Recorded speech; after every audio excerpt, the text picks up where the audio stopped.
আমরা এদেশে আইন কানুন মেনে চলবো এবং আমরা কিন্তু সেটা করেছি। আমাদের এই দেশে আমরা কিন্তু একটি প্রতিষ্ঠিত যে প্রবাসী বাংলাদেশিরা, বিশেষ করে বাংলাদেশিরা কিন্তু হার্ডওয়ার্কিং পিপল এবং খুবই honest. Jackson Heights Bangladeshi business association জেবিবি এর প্রেসিডেন্ট কিয়াস আহমেদ বলেছেন, বাংলাদেশি কমিউনিটির যে কোনো প্রয়োজনে জেবিবি পাশে থাকবে। বাংলাদেশে দীর্ঘ 1.5 মাস সফল ট্যুর শেষে নিউ ইয়র্কে ফেরার পর জেবিবি এর সভায় তিনি এসব কথা বলেন। এখানে দলমত নির্বিশেষে আমরা একটি দল যে আমরা বাংলাদেশে যে একটি গণতান্ত্রিক সরকার আমরা দেখতে চাই।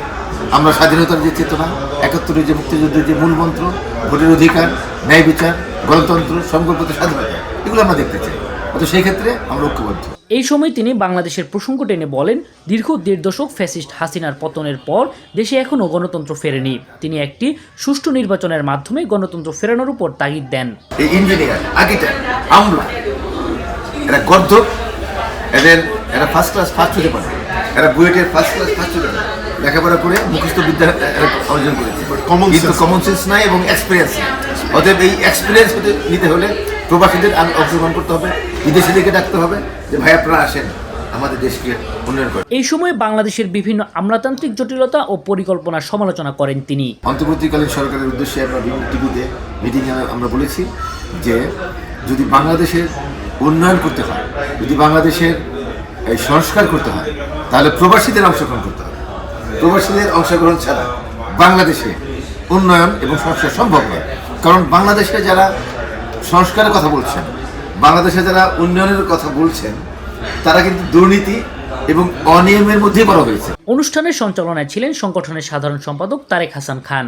এখানে যারা ব্যবসায়ী আছে তাদের মধ্যে একটা নিজেদের মধ্যে একটা যোগাযোগ এবং এই সামনে রমজানকে ঘিরে কি ধরনের উদ্যোগ নেওয়া যায়, ট্রাফিক জ্যাম থেকে শুরু করে যাতে যারা ক্রেতা থাকবে তাদের ভোগান্তি কমানো যায় এবং এখানে যাতে কোনো ধরনের প্রাইসের মধ্যে যাতে একটা সামঞ্জস্য থাকে। এই সময় অন্যদের মধ্যে বক্তব্য দেন সংগঠনের ভাইস প্রেসিডেন্ট হাসান জিলানী। নতুন প্রেসিডেন্ট আসার পরে উনি যে স্টেপ নিয়েছেন সেই স্টেপের এগেনস্টে আমরা অনেকেই ভীত সন্তুষ্ট হয়ে পড়েছি যারা আনডকুমেন্টেড। এই ক্ষেত্রে আমাদের এই জ্যাকসন হাইটস বাংলাদেশের বিজনেস অ্যাসোসিয়েশনের পক্ষ থেকে কি করা যায়, আমরা কী ধরনের ইনিশিয়েটিভ নিতে পারি, যেমন একজন অ্যাটর্নি নিতে পারি কিনা, অ্যাটর্নি নিয়ে তাদের যাদের কোনো হেল্প লাগবে সেই হেল্পটা করতে পারি কিনা, কোনো অ্যাডভাইস দিতে পারি কিনা। জ্যাকসন হাইটসে ব্যবসায়ীদের যে কোনো প্রয়োজনে জেবিবি পাশে থাকবে বলে জানান ট্রেজারার আবুল হাসান। আমরা যেভাবেই আসি না কেন, কেউ না কেউ আমরা অলরেডি আইনের কাছে সপর্দ, অর্থাৎ আইনের মাধ্যমেই আসি এবং যদি কেউ আইনের বরখেলাপ করে চলাফেরা করে না করাই উচিত, তবে সেজন্য তার অ্যাটর্নির সঙ্গে পরামর্শ করা উচিত।